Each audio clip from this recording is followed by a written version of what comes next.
Bentornati sul canale dell'azienda agricola Venciu. Come ogni venerdì vi facciamo vedere un po' come siamo organizzati e i vari lavori che facciamo in questo periodo. Come avete visto dagli scorsi video, ormai siamo entrati nel pieno dei lavori invernali, quindi soprattutto abbiamo la potatura, la stralciatura a pieno ritmo, abbiamo già iniziato le prime legature. E in questo video invece vi facciamo vedere un piccolo lavoro di manutenzione che dobbiamo fare in questo particolare vigneto in cui ci troviamo in questo momento. Ecco, in questo vigneto in cui ci troviamo in questo momento abbiamo già fatto negli scorsi giorni la potatura, quindi tutta quella che è la selezione dei tralci da tenere per la prossima stagione, e abbiamo fatto anche questa mattina la stralciatura, quindi tutta quell'operazione che prevede di tirare a terra tutto il resto della ramaglia che non è stata selezionata, quindi che è stata tagliata e quindi scartata di fatto da noi potatori, e abbiamo anche pulito il tralcio, quindi il capofrutto che verremo a legare nelle prossime settimane. Farà la legatura il papà nelle prossime settimane. Come vedete, il residuo di potatura è stato tirato a terra e verrà poi trinciato, quindi restituiremo al terreno, al vigneto, la sostanza organica. Ecco, questo è il risultato finale, quindi abbiamo la parete, diciamo, che è stata completamente ripulita. In questo caso abbiamo sperone, capofrutto, anche di qua sperone, capofrutto, altrettanto abbiamo in queste viti. Quindi in questo momento il vigneto è pronto per essere legato. Ovviamente una volta tensionati correttamente i fili di ferro, si può venire a fare l'operazione di legatura. E come vedete anche in questo caso dovremo andare a fare un po' di tensionamento. Vedete che è abbastanza mollo il filo di ferro, per cui dovremo andare a tensionarlo prima delle operazioni di legatura. Ecco, per fare il tensionamento in questi vigneti un po' più datati abbiamo questo sistema che nel nostro, diciamo, gergo viene chiamato remenato. In questo caso si fa una leva, una torsione, diciamo, dei fili in modo tale che subiscano un tensionamento. Vedete come è cambiata la musica. Ovviamente ogni filare ha un remenato per un filo sopra, per esempio, e un remenato per questo filo. Ovviamente poi se ne sono altri da tensionare, però i due principali ovviamente per fare il lavoro di legatura dei tralci ovviamente sono questi due tensionatori. Inoltre dobbiamo andare a controllare se alcuni pali si sono rotti, come in questo caso. Accidentalmente ci abbiamo preso dentro nella scorsa stagione, probabilmente con il trincia o facendo qualche manovra è stato preso contro, quindi si è crepato il palo. E questa situazione, diciamo, oltre a essere non proprio sicura per quanto riguarda poi le operazioni manuali che vengono svolte in questo vigneto, ma soprattutto crea magari dei piccoli problemini alla poca meccanizzazione che avrà questo vigneto durante la stagione estiva, per cui preferiamo adesso andare a fare la sostituzione del palo e poi quindi sistemare bene i fili di ferro in modo tale che poi appunto le operazioni di legatura avvengano nel modo corretto. Ecco, per fare questa operazione dovremo andare a tirare via il blocco di cemento che fa parte appunto del palo, che era rimasto interrato, quindi la porzione di palo interrata, e una volta tirato via ovviamente potremo andare a sostituire, quindi a piantare un palo nuovo.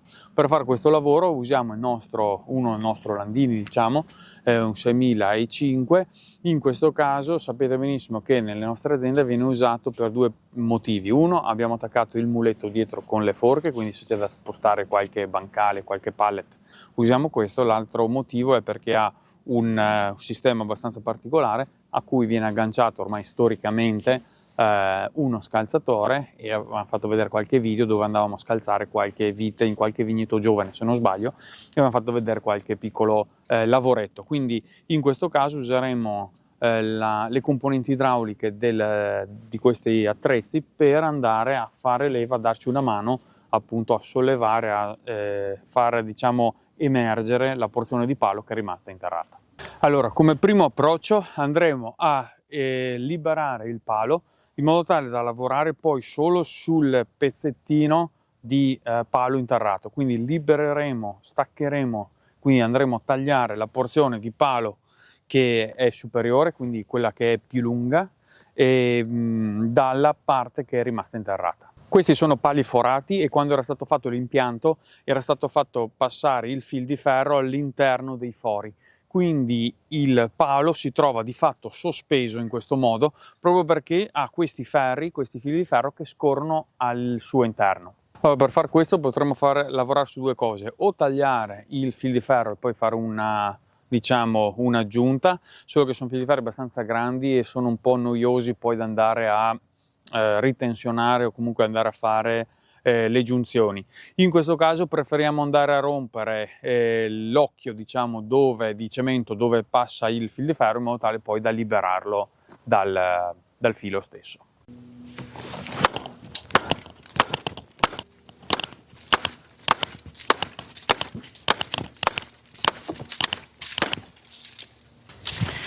Ecco, quello che rimane diciamo da eliminare adesso del palo è il tondino di ferro che troviamo, i due tondini di ferro che troviamo, diciamo, nell'armatura del cemento. Per cui vedete, abbiamo da tagliare, da tranciare qui e ovviamente nella parte superiore.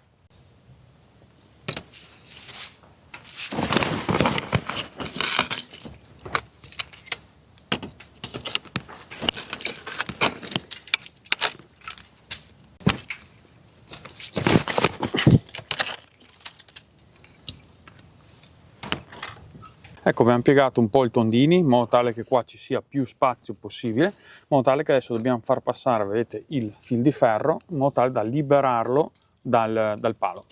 Ecco, una volta averlo liberato da tutti i fili di ferro, lo accompagniamo al suolo in modo tale che dopo non sia più, diciamo, un pericolo per eventuali cadute accidentali. Ecco, ben appoggiato a terra, e adesso andremo a liberare del tutto il palo che abbiamo appena battuto dal moncherino che rimane diciamo infilato ancora a terra.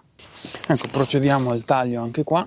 In questo caso ne abbiamo uno solo perché gli altri si sono già rotti. Questo è quello che rimane quindi del palo. Vedremo di sfruttare il foro che ha, appunto perché questi pali sono forati, fare passare all'interno una catena da qua che esca fuori di qua e andarlo a collegare al sistema idraulico dello scalzatore, e da qua provare a sollevarlo e vedere se riusciamo a estrarlo. Ecco, come vedete in questo caso abbiamo un pistone idraulico che ovviamente ha la possibilità di allungarsi e accorciarsi. In questo caso è più basso, regolato al massimo, diciamo, del livello più basso. Ovviamente ha questi due binari su cui poi scorre tutto il sistema, a cui noi attaccheremo la catena per andare a estrarre il palo. Ecco, questo sistema è effettivamente molto valido secondo noi per andare a fare questo lavoro, perché sfruttiamo questo movimento perfettamente verticale e in modo tale da riuscire, in teoria il nostro obiettivo è questo, a estrarre il palo ma mantenendo più possibile pervio il foro, il buco, in modo tale che abbiamo già, diciamo, un buco abbastanza adatto, diciamo, per andare poi a inserire il nuovo palo che andrà a sostituire quello rotto. Ecco, facciamo passare la nostra catena di ferro all'interno del foro e lo riprendiamo dall'altro capo. Dobbiamo lavorare più stretti possibili in modo tale che sfruttiamo al massimo l'escursione che fa questo sistema idraulico. Ovviamente poi chiudiamo tutto con un moschettone che fa un po' diciamo da fermo. Ecco, adesso siamo pronti, abbiamo posizionato la catena, abbiamo posizionato il trattore in modo tale che siamo più vicini possibile al palo, e adesso proviamo a sollevare il sistema e vedere quanto riusciamo a estrarlo.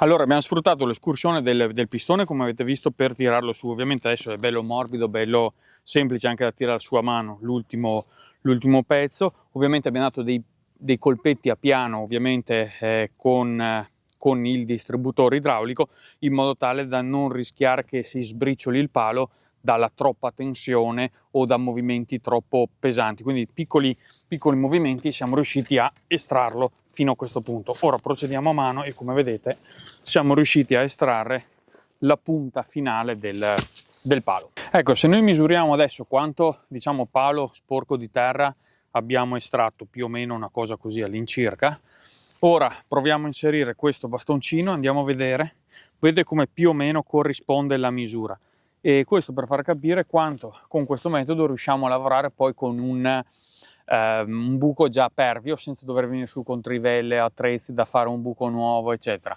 Ovviamente noi adesso andremo a inserire un palo che ha un diametro o comunque insomma un lato, perché sono pali quadrati, un lato leggermente più piccolo di questo, in modo tale da essere sicuri che il buco possa contenere agevolmente il palo senza diventare matti. Adesso non ci rimane che andare a recuperare l'altro palo, che ce l'abbiamo qua comodo, e siamo pronti per andare a piantarlo e quindi sostituirlo.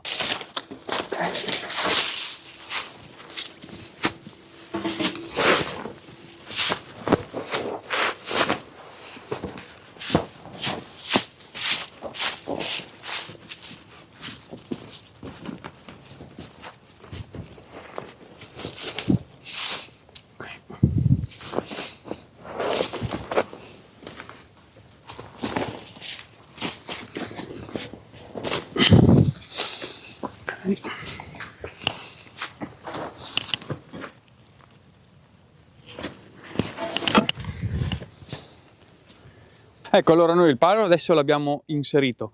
Ovviamente questo, come vedete voi, non è un palo forato, quindi comunque dovremo andare a bloccare, fare dei piccoli legacci, dei fil di ferri al palo, in modo tale che siano perfettamente coerenti poi con il filare, e poi diciamo che a grandi linee il nostro lavoro sarebbe anche concluso. Ecco, quindi usiamo il nostro filo di ferro, questo è abbastanza sottile, e andiamo a fare questa operazione. Questo è un filo di ferro che, se vi ricordate, avevamo recuperato dal vigneto che abbiamo estirpato l'inverno scorso. Se vi ricordate, avevamo fatto un video dove recuperavamo il fil di ferro, tranne uno un po' più sottile, un po' più morbido, che abbiamo fatto su a mano invece di usare il macchinario, e dopo appunto noi li utilizziamo per questi lavoretti. E procederemo così con un po' tutti gli altri fili di ferro, in modo tale che andiamo a bloccarli al palo. Ovviamente non servono tecniche di legatura particolari, e anche non servono, diciamo, tensionamenti particolari, basta che rimanga abbastanza adeso al palo.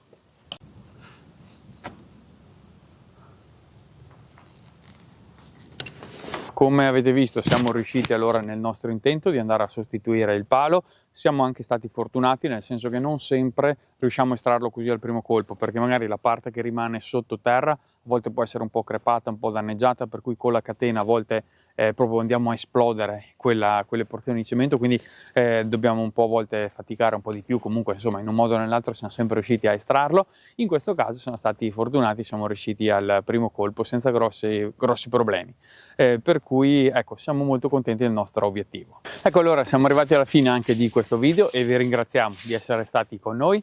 Vi lasciamo qui in fondo alcune schede, così vi recuperate se avete perso qualche video, ve lo potete andare a rivedere o a riprendere. Questo video dovrebbe uscire, diciamo, un po' prima di fine anno, per cui ne approfittiamo per farvi gli auguri di una fine dell'anno e di un buon inizio anno nuovo, e ci vediamo il prossimo venerdì con una nuova puntata.